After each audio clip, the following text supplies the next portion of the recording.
que você se interessou por Bolsa de Valores em uma época também onde a informação não estava dispersa como está hoje, onde simplesmente todo mundo vê vídeo na internet, pessoas que já tiveram sucesso. Era um outro Brasil. Como é que foi esse começo? Na verdade, eu não me interessei pela Bolsa, eu me interessei por empresas, né? Por projetos de empresas. E a única maneira que você tem de participar de projetos é através do quê? Através da aquisição de ações. E aquisição de ações você é obrigado a fazê-lo na Bolsa. Então, a minha preocupação maior não foi a Bolsa, está entendendo? Aliás, muitas vezes me perguntam, Márcio, o que você acha do mercado? Eu falo, eu não acho nada. Sabe por quê? Porque eu não tenho ações do mercado. Eu tenho ações de empresas. O que você acha da Bolsa? Eu não tenho ações da Bolsa, eu tenho ações de empresas. Então, se você quiser debater sobre as empresas, sobre as quais eu tenho posições, a gente vai debater. Sobre o mercado é muito difícil, né? E quantos anos você tinha quando comprou a primeira ação? Olha, eu devia ter acho que uns 20 e pedrada. Quase 30, né? É. Mais maduro. Quase 30? Então, digamos... Não, 25, foi depois dos 25. eu tinha 20, eu tinha 27 para 28 anos. Eu não me lembro, que a gente fez as exatamente, porque, pô, eu Faz estou com bastante 84 anos, né? E eu não me lembro o dia, a hora, o momento, né? Eu me lembro que eu comprei, né? Você lembra mais ou menos o ano? Olha, foi por volta de 1967, foi um pouquinho antes. Já era o período do governo militar, então. Período militar.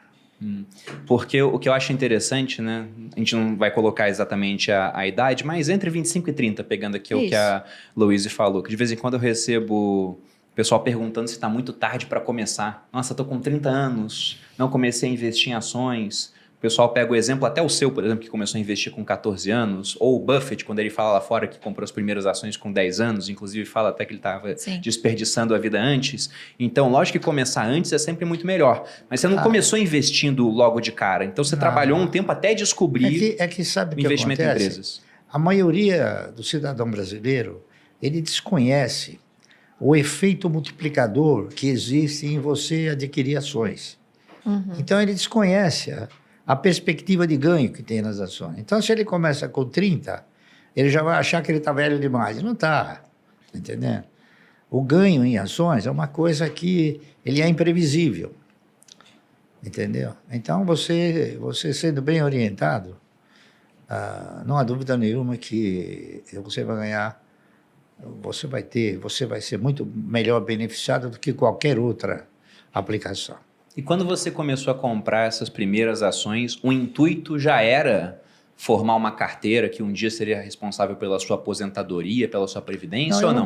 Eu pensei no seguinte, em 1970, 71, foi uma época em que a economia passou a exercitar uma forma mais real, não é isso?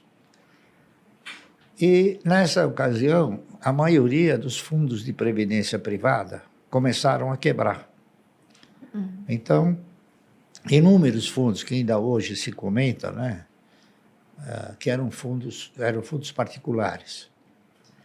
Era Pereira Barreto, Providence, Montepio da Família Militar, GBOX, uma série deles, né? Então, eu comecei a ficar, assim, eu diria até preocupado, né? Se os fundos de previdência privada quebraram, até que ponto uma previdência sustentada pelo Estado poderia me proporcionar uma renda mensal digna, não é isso? No futuro. Então, eu comecei a pensar no futuro. E, pensando no futuro, eu fui avaliando o quê? Fui avaliando as oportunidades que se ofereciam na época, não é isso? Que era letra de câmbio, o RTM, a RTP, bônus rotativos, tinha uma série de aplicações, não é isso? E tinha também ações que você participava no projeto de empresas, não é isso? Então, eu fui fazendo avaliações e cheguei numa conclusão de que seria talvez um pouco difícil, não é isso? A Previdência proporcionar um retorno. Então, eu fui buscar uma outra fonte de previdência, uma outra fonte. Então, eu examinei inúmeras fontes. A RTM, o RTP, bônus, LC, tá certo? Contratos mercantis, enfim. Cheguei na conclusão que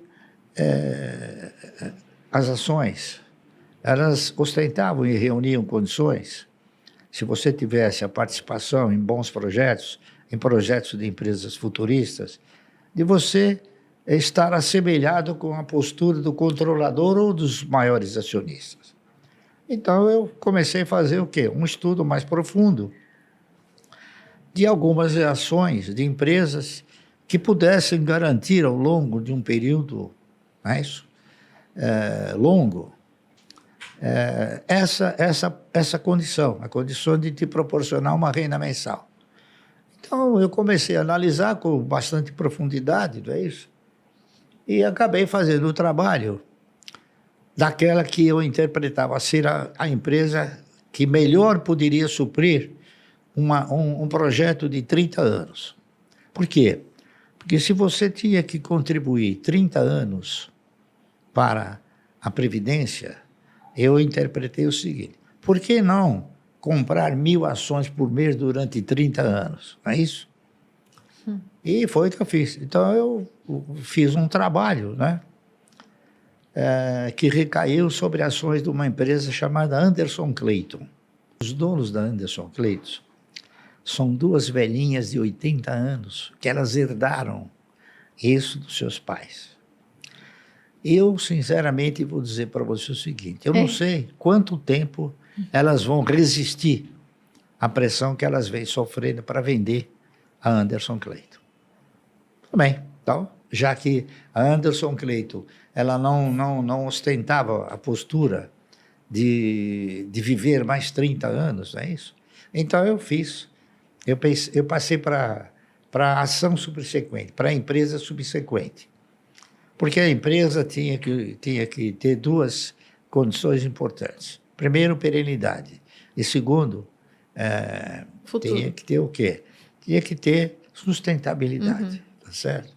Tem uma outra coisa que eu procuro também divulgar com bastante ênfase. O cidadão que opera no mercado dentro desse foco de uma carteira de renda mensal, ele tem que se ater ao benefício do provento, não ao sentimento do patrimônio. O patrimônio, ele serve para alimentar e contemplar o teu ego. Então, ele tem um valor relativo, está correto? Só para vocês terem uma ideia. Em aproximadamente 6 meses, o meu patrimônio caiu de 4 bilhões e 400 para 3 bilhões e 700. Então, teoricamente, eu perdi 700 milhões. Mas eu não perdi nada. Por quê? Porque eu não vendi. Entendeu? Então, o cidadão, ele tem esse sentimento retrógrado de que ele perdeu, mas ele não perdeu. Você está entendendo? Daqui a pouco, na hora que o mercado se movimentar positivamente novamente, ele pode ir a 5 bilhões. Entendeu? Então, o que a pessoa tem que se ater é no resultado. É aquilo que alimenta o caixa, não aquilo que alimenta o ego. Entendeu? E é isso aí. Com certeza. Bom, isso é uma prevenção que eu sempre faço para as pessoas, porque o camarada, às vezes, até uma vez, várias vezes, em alguns pronunciamentos que eu fiz, eu até imitava o William Bonner. Né? Ele até deixou de fazer isso. É verdade. O William Bonner, quando a ação caiu um pouco, e a bolsa caía, então ele com todo aquele ênfase, ele falava, a bolsa caiu. Você tinha a sensação que você ficou pobre de repente. E não é, né?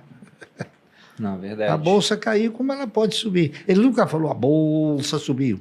Mas ele falava com um ênfase desgraçado, a bolsa caiu. E eu imitei ele várias vezes, ele deixou de falar isso. Então, ações garantem um ótimo futuro. Com certeza, né? Deu Essa certo aqui é a no verdade. final. Deu certo. E Então- agora está aprovado, né? Depois de Então, tanto é tempo. uma coisa que, seguindo os padrões de comportamento que eu segui, a disciplina que eu sempre procurei desenvolver e a paciência, não é isso? Tudo isso acabou sendo muito importante, porque ações elas foram feitas para comprar, não para vender, entendeu? A maioria, a primeira pergunta que o cidadão faz quando ele quer entrar no mercado, ele fala, e a hora de vender? Fala, mas não é, a ação não é para vender, é para comprar.